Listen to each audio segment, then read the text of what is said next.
दोस्तों आज के इस वीडियो में हम लोग एयरटेल पेमेंट बैंक अकाउंट को देखेंगे कि एयरटेल पेमेंट बैंक अकाउंट अगर आप ओपन करना चाहते हैं तो आपको क्या क्या फैसिलिटी मिलता है और एक पेमेंट बैंक में आपको किस तरह से रेस्ट्रिक्शन देखने को मिलता है, क्या क्या सुविधाएं आपको पेमेंट बैंक उपलब्ध करा सकती है और एयरटेल पेमेंट बैंक अगर आप अकाउंट ओपन करना चाहते हैं तो किस तरह से आप अकाउंट को खोलेंगे, ये पूरा मैं वीडियो बताने वाला हूं। यानी कि पूरा डिटेल में इस वीडियो में आपको जानकारी मिलने वाला है। देखिए, अगर आप सिर्फ और सिर्फ Airtel payment bank account opening process देखने आए हैं तो आपको टाइम स्पेंड मैंने दे दिया है, वहां पर क्लिक करके आप जंप कर सकते हैं और सिर्फ Airtel payment bank account opening process को देख सकते हैं। लेकिन अगर आप जानना चाहते हैं कि एक पेमेंट बैंक आपको किस तरह की सुविधा दे सकती है और क्या क्या उनको रेस्ट्रिक्शंस लगाए गए हैं, ये अगर आप जानना चाहते हैं तो आपको शुरू से इस वीडियो को जरूर देखना चाहिए। शुरुआत करते हैं, सबसे पहले ये जान लेते हैं कि भारत में अभी कितने पेमेंट बैंक एग्जिस्ट कर रहे हैं। तो आपको बता दूं कि कुल 6 पेमेंट बैंक है, जिसमें सबसे पहले है एयरटेल पेमेंट बैंक। देखिए यहां पर लिस्ट में आपको पेमेंट बैंक दिख रहा होगा और बगल में हेडक्वार्टर भी दिख रहा होगा। अगर एयरटेल पेमेंट बैंक के बारे में बात करूं तो एयरटेल पेमेंट बैंक का हेडक्वार्टर नई दिल्ली में है और ये जितने सारे पेमेंट बैंक आपको दिख रहे हैं ये जीरो बैलेंस अकाउंट ऑफर करती है, यानी इसमें पैसे नहीं भी मेंटेन करते हैं, कोई दिक्कत परेशानी नहीं है, ये पूरी तरह से जीरो बैलेंस अकाउंट ऑफर करती है। आप देखेंगे इंडिया पोस्ट पेमेंट बैंक, देखिए इंडिया पोस्ट पेमेंट बैंक जो कि पोस्ट ऑफिस का, यहां पर भी आप ऑनलाइन खाता खोल सकते हैं जिसका हेडक्वार्टर नई दिल्ली में है। फिनो पेमेंट बैंक जो कि नवी मुंबई में हेडक्वार्टर है और पेटीएम पेमेंट बैंक। देखिए पेटीएम पेमेंट बैंक में क्या है कि अभी जो है आरबीआई ने इस पर रेस्ट्रिक्शंस लगा रखा है, यानी कि अभी जो है पेटीएम पेमेंट बैंक में आप नया ग्राहक है न्यू खाता नहीं खोल सकते हैं और जो पहले से Paytm payment bank account use करते हैं वो भी डिपॉजिट और ऐड मनी वगैरह नहीं कर सकते हैं, क्योंकि इसमें जो है आरबीआई ने रोक लगा रखा है। इसके बाद है आपका जियो पेमेंट बैंक। देखिए यहां पर नवी मुंबई में जियो पेमेंट बैंक का भी हेडक्वार्टर है और यहां पर एनएसडीएल पेमेंट बैंक का भी मुंबई में है। इसके बाद अब एक पेमेंट बैंक आपको क्या क्या सुविधाएं प्रदान करती है और क्या क्या सुविधाएं आपको नहीं दे सकती है, ये बात कर लेते हैं। देखिए सबसे पहले तो अगर आप एक पेमेंट बैंक अकाउंट ओपन करते हैं तो इसमें मैक्सिमम आप अपने खाते में 2 लाख रुपए तक ही रख सकते हैं। ये जो 2 लाख रुपए तक रखने की बात है ना, वो आप एनी पॉइंट ऑफ टाइम अपने खाते में 2 लाख रुपए से ज़्यादा नहीं रख सकते हैं। हाँ, इससे ज़्यादा अगर रखना है, जैसे हो सकता है आपको मन होगा कि मैं 3 लाख रुपए रखूंगा यहाँ पर, ठीक है, 3 लाख रुपए अगर आप रखना चाहते हैं तो इसके लिए एक सुविधा ये लोग देते हैं कि आप स्वीप सिस्टम अपना सकते हैं। अब स्वीप क्या होता है वो भी समझिए। देखिए होता क्या है कि आप लोग जैसे यहाँ पर 3 लाख रुपए रखना चाहते हैं, अब इसमें से 2 लाख रुपए ही अलाउ है कि पेमेंट बैंक में आप रख सकते हैं, अपने खाते में रख सकते हैं। तो ये लोग करते क्या है कि किसी के साथ जो बैंक है उसके साथ ये पार्टनरशिप करके रखते हैं स्वीप इन और स्वीप आउट के लिए।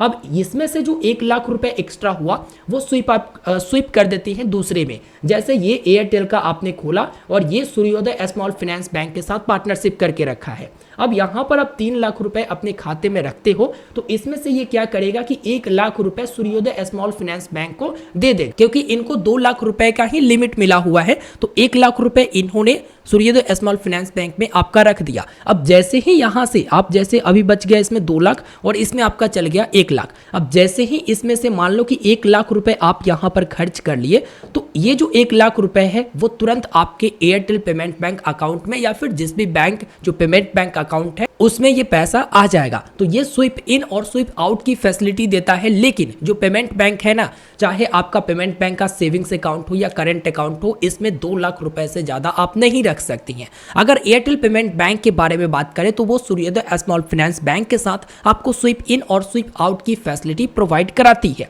उसके बाद है कि जो भी पेमेंट बैंक रहेगा, चाहे एयरटेल का रहे या कोई और पेमेंट बैंक रहे, वो आपके लिए क्रेडिट कार्ड इशू नहीं कर सकती है, यानी क्रेडिट कार्ड वो जारी नहीं कर सकती है क्योंकि उनको अलाउ नहीं है। उसके बाद आप देखेंगे कि यहाँ पर ये कोई फिक्स डिपॉजिट वगैरह या एनआरआई डिपॉजिट नहीं कर सकती है, यानी कि जो पेमेंट बैंक अकाउंट आप खोलती हैं उसमें आप देखते होंगे कहीं कहीं फिक्स डिपॉजिट का ऑप्शन देता है, तो वो पार्टनरशिप दूसरे बैंक के साथ करके देती है, जैसे इंडसइंड बैंक के साथ या कोई अन्य बैंक के साथ पार्टनरशिप करके फिक्स डिपॉजिट की सुविधा देती है, लेकिन पेमेंट बैंक खुद से फिक्स डिपॉजिट की सुविधा नहीं दे सकती है। इसके बाद आप देखोगे कि ये जो है आपके लिए लोन भी जारी नहीं कर सकती है, चाहे वो पर्सनल लोन हो, कोई बिजनेस लोन हो, पेमेंट बैंक अपने तरफ से आपको लोन भी नहीं दे सकती है, चाहे उनके पास कितने करोड़ों रुपए हो, लेकिन वो आपको लोन नहीं दे सकती है क्योंकि उनको अनुमति ही नहीं है। सिर्फ आप उसमें अकाउंट खोल सकते हो, ट्रांजैक्शन कर सकते हो और पैसे वगैरह मेंटेन कर सकते हो, रख सकते हो, ठीक है। तो अब आप सोचते होंगे कि भाई इसको कमाई कैसे होता है। तो देखिए, जो पेमेंट बैंक आप ओपन करते हैं तो उसका एप्लीकेशन भी आप जरूर यूज करते होंगे और आप एप्लीकेशन पर देखते होंगे कि वो जो है पार्टनरशिप करके आपको लगभग सभी फैसिलिटी देना चाहती, चाहे क्रेडिट कार्ड के बारे में बात करें, इंश्योरेंस के बारे में बात करें, लोन के बारे में, और भी बहुत सारे सर्विस जो है आपको ये पार्टनरशिप करके देती है। फिक्स डिपॉजिट वगैरह भी आपको पार्टनरशिप करके देती है, लेकिन ये खुद से नहीं देती है। तो इनकम जो है उधर से ही होता है। कई जगह आप देखे होंगे कि स्पॉन्सर भी वो करते रहती है, एडवर्टाइजमेंट वगैरह भी चलते रहता है, जहां से आप कार्ड वगैरह अप्लाई करते हो, लोन वगैरह अप्लाई करते हो, तो वो कमीशन उनको मिलता है। तो इस तरह से वो अर्निंग करती है। अब एक और बात समझिए कि जैसे बहुत सारे customer payment bank account open कर लिए, अब वहां पर वो डिपॉजिट करेंगे यानी पैसे रखेंगे। अब उससे भी तो बैंक अर्निंग करती होगी ना, तो वो कैसे अर्निंग करती है? जैसे सारे कस्टमर मिलकर 1 करोड़ रुपए जमा किया, जमा करने के बाद रूल ये है कि जो पेमेंट बैंक है या जो बैंक है वो गवर्नमेंट की सिक्योरिटी, आप देखेंगे सिक्योर गवर्नमेंट सिक्योरिटी, इसमें वो इन्वेस्ट करती है, इसे परचेस करती है, जिसमें जितने भी पैसे रहते हैं उसका 75% तो उधर चला जाता है, ठीक है। 75% उधर सिक्योरिटी के तर्ज पर वो इन्वेस्ट करना होता है, रखना होता है। आप देखेंगे यहाँ पर जो बाकी के 25% बचते हैं वो किसी और बैंक के यहाँ वो रख देते हैं, चाहे वो एफडी करे या फिर कुछ भी करे, वो और बैंकों के पास रखते हैं और उससे वो इनकम करते हैं, उससे वो अर्निंग करती हैं और इसके बदले में आपको जो रेट ऑफ इंटरेस्ट के अनुसार से जो इंटरेस्ट वगैरह मिलता है वो आपको मिलता रहता है। अच्छा, जो आप पेमेंट बैंक अकाउंट में पैसे रखते हैं वो आपका सुरक्षित रहता है या फिर नहीं? तो देखिए, चाहे आप पेमेंट बैंक में खोलते हो खाता या नॉर्मल किसी बैंक में आप खाता खोलते हो, तो DICGC के तहत आपका 5 लाख रुपए तक सुरक्षित रहता है। अब ऐसा नहीं कि आप सेविंग्स अकाउंट में 5 लाख रुपए रखे हुए हो, फिर फिक्स डिपॉजिट में आप 6 लाख रुपए रखे हुए तो कुल मिलाकर 11 लाख मिल जाएगा, नहीं।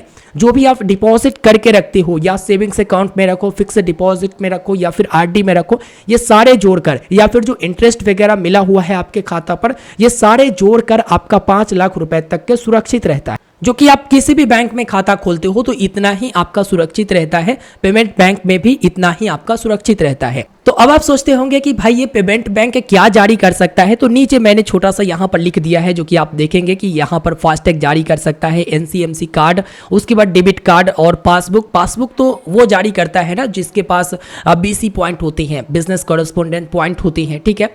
तो वहाँ पर वो पासबुक जारी कर सकते हैं। अगर देखा जाए तो कैंसिल चेक वगैरह भी वो लोग जारी कर देते हैं ताकि ग्राहकों को मदद मिल सके कहीं पर कैंसिल चेक देने में, जैसे पेटीएम पेमेंट बैंक का कैंसिल चेक जारी हुआ था और अभी भी है। उसके बाद मनी ट्रांसफर की फैसिलिटी दे सकते हैं, आपको UPI वगैरह की फैसिलिटी दे सकते हैं, यानी डिपॉजिट से लेकर ट्रांसफर वाली फैसिलिटी वो सारे दे सकते हैं, लेकिन जो बताया लोन वगैरह वो आपको नहीं दे सकते हैं। अब प्रॉपर बात करते हैं एयरटेल पेमेंट बैंक के बारे में। देखिए, एयरटेल पेमेंट बैंक में आप खाता खोलते हो तो अकाउंट ओपनिंग चार्ज बिल्कुल नहीं है, यानी कि ये 0 है। और बैलेंस अगर रखने की बात आती है तो बैलेंस भी 0, यानी कि आप 0 बैलेंस अकाउंट ओपन करते हो और आप इसमें जो है अप टू बैलेंस 1 लाख रुपए तक रखोगे तो मात्र आपको 2% पर एनम के अनुसार से, रेट ऑफ इंटरेस्ट के अनुसार से इंटरेस्ट मिलेगा। लेकिन वही आप 1 लाख रुपए से ऊपर अपने खाते में रखते हो तो 7% के अनुसार से आपको, रेट ऑफ इंटरेस्ट के अनुसार से आपको इंटरेस्ट मिलता है।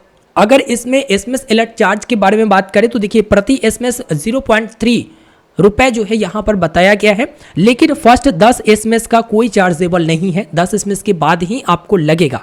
इसके बाद इसमें आपको वर्चुअल कार्ड मिलता है, जो वर्चुअल डेबिट कार्ड होता है, तो ये वर्चुअल डेबिट कार्ड आपको बिल्कुल फ्री में मिलता है और ना ही इसका कोई एनुअल मेंटेनेंस चार्ज वगैरह आता है। लेकिन वही अगर आप सोचते हो कि एयरटेल पेमेंट बैंक का फिजिकल कार्ड ले ताकि मैं ATM से कैश निकालूं, स्वैप करूं वगैरह वगैरह, तो इसके लिए आपको चार्ज पे करना पड़ेगा। देखिए, अगर आपको जरूरी है तो ये चीज लीजिए और नहीं जरूरी है तो मैं तो कहूँगा कि नहीं लीजिए, क्योंकि आपका वर्चुअल कार्ड से ही काम हो जाता है जहाँ तक यूपीआई वगैरह की बात आती है या ऑनलाइन ट्रांजैक्शन की बात आती है। अगर आप फिजिकल कार्ड, प्लास्टिक कार्ड लेते हैं तो इसमें आप देखेंगे कि जारी करने का चार्ज 349 रुपये, और वहीं आप एनुअल मेंटेनेंस चार्ज के बारे में बात करेंगे जो कि नॉन रिफंडेबल है, यानी कि वापस नहीं किया जाएगा, तो 199 रुपया आपको सालाना देना पड़ेगा। तो यहाँ पर एयरटेल पेमेंट बैंक के बारे में भी मैंने आपको बताया, और एक पेमेंट बैंक अकाउंट पर आपको क्या क्या सर्विसेज मिलता है, क्या क्या सुविधा मिलता है और क्या क्या नहीं मिल सकता, ये भी मैंने आपको बताया, और किस तरह से इन लोगों का अर्निंग होता है। अब हम लोग देखते हैं कि किस तरह से एयरटेल पेमेंट बैंक अकाउंट को ओपन करना होता है। दोस्तों, Airtel payment bank account open करने का लिंक मैंने वीडियो का डिस्क्रिप्शन में दे दिया है, जिस पर क्लिक करके आप Airtel payment bank account open खोलने के लिए तैयार रहें। देखिए, एयरटेल पेमेंट बैंक अकाउंट को ओपन करने के लिए सबसे पहले तो आपको Airtel thanks application play store से इंस्टॉल करना पड़ेगा। इंस्टॉल करने के बाद इस एप्लीकेशन को ओपन करना है। एप्लीकेशन ओपन करने के बाद इस प्रकार से एप्लीकेशन ओपन होगा। सबसे पहले आप यहां पर अपना मोबाइल नंबर को एंटर करेंगे और गेट ओटीपी बटन पर क्लिक करेंगे। आपके नंबर पर ओटीपी भेजा जाएगा। ओटीपी सेंड होने के बाद ऑटो रीड हो जाएगा और इस तरह से आप यहां पर लॉगिन कर जाओगे। लॉगिन करने के बाद आपको यहां पर मैनेज का ऑप्शन मिलता है जो कि आप देखेंगे, और पे वाला ऑप्शन मिलता है, साथ ही साथ शॉप वाला और हेल्प वाला। तो आपको यहां पर मैनेज वाले ऑप्शन पर क्लिक करना है। जब आप मैनेज वाले ऑप्शन पर क्लिक करते हैं तो इसके बाद आपको सबसे पहले वॉलेट क्रिएट करना होता है। तो इसके लिए गेट वॉलेट पर आपको क्लिक करना है। जब आप गेट वॉलेट पर क्लिक करते हैं तो इसके बाद आपको यहां पर first name, last name, date of birth, उसके बाद ईमेल आईडी, पिन कोड, और यहां पर आपको एक आईडी प्रूफ सेलेक्ट करना होता है। डॉक्यूमेंट नंबर में वही दर्ज करना होता है। मोबाइल नंबर आपका शो होता है।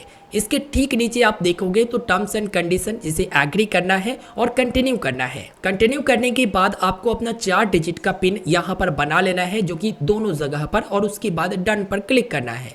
उसके बाद एक ओटीपी आपके मोबाइल नंबर पर आएगा। आप ओटीपी दर्ज करके कंफर्म करेंगे। कंफर्म करने के बाद आपका वॉलेट अकाउंट क्रिएट हो जाएगा, जिसका लिमिट 9,000 रुपए और बैलेंस की लिमिट 10,000 रुपए बताया जाए। इसके बाद वापस से आप मैनेज वाले ऑप्शन पर आएंगे और आप यहां पर मोर वाले ऑप्शन पर क्लिक करेंगे। मोर वाले ऑप्शन पर क्लिक करने के बाद आपके सामने ओपन बैंक अकाउंट का ऑप्शन आएगा। इस पर आप क्लिक करेंगे और यहां से आप अकाउंट ओपन कर सकते हैं। नहीं तो आपको ऊपर में एक प्रोफाइल की ऑप्शन मिलता है, इस पर आप क्लिक करेंगे और इसके बाद आपको यहां पर बैंक प्रोफाइल पर क्लिक करना है। अब आप देखेंगे आपके सामने अकाउंट ओपन करने का ऑप्शन आ जाएगा, जिसमें आपको 7% वगैरह की जो मैंने आपको इंटरेस्ट बताया वो, और 0 बैलेंस अकाउंट है। फिजिकल कार्ड से आप कितना बचत कर सकते हैं, अपने पैन कार्ड, आधार नंबर से आप खाता खोल सकते हैं। तो गेट स्टार्टेड पर आप क्लिक करेंगे। इसके बाद आप अपना पैन नंबर और आधार नंबर यहाँ पर दर्ज करेंगे। दर्ज करने के बाद टर्म्स एंड कंडीशन को एग्री करेंगे और नेक्स्ट करेंगे। इसके बाद एक ओटीपी आधार रजिस्टर्ड मोबाइल नंबर पर भेजा जाएगा। वह ओटीपी आप दर्ज करके नेक्स्ट करेंगे। इसके बाद आप अपना father's name, mother's name, marital status, उसके बाद ईमेल, प्रोफेशन, उसके बाद एनुअल इनकम आपका कितना है, इसके ठीक नीचे आप यहाँ पर कॉरेस्पॉन्डेंस एड्रेस जो आपका सेम है, अगर आधार कार्ड में तो यस पर क्लिक करेंगे, अगर सेम नहीं है तो नो पर आप क्लिक करेंगे और फिर से एक नया एड्रेस दर्ज करेंगे। और उसके बाद आप सबमिट बटन पर क्लिक करेंगे। सबमिट बटन पर क्लिक करने के बाद नॉमिनी डिटेल, जिसमें नॉमिनी का नाम, नॉमिनी का डेट ऑफ बर्थ, नॉमिनी के साथ क्या रिलेशन है वो आप दर्ज करेंगे।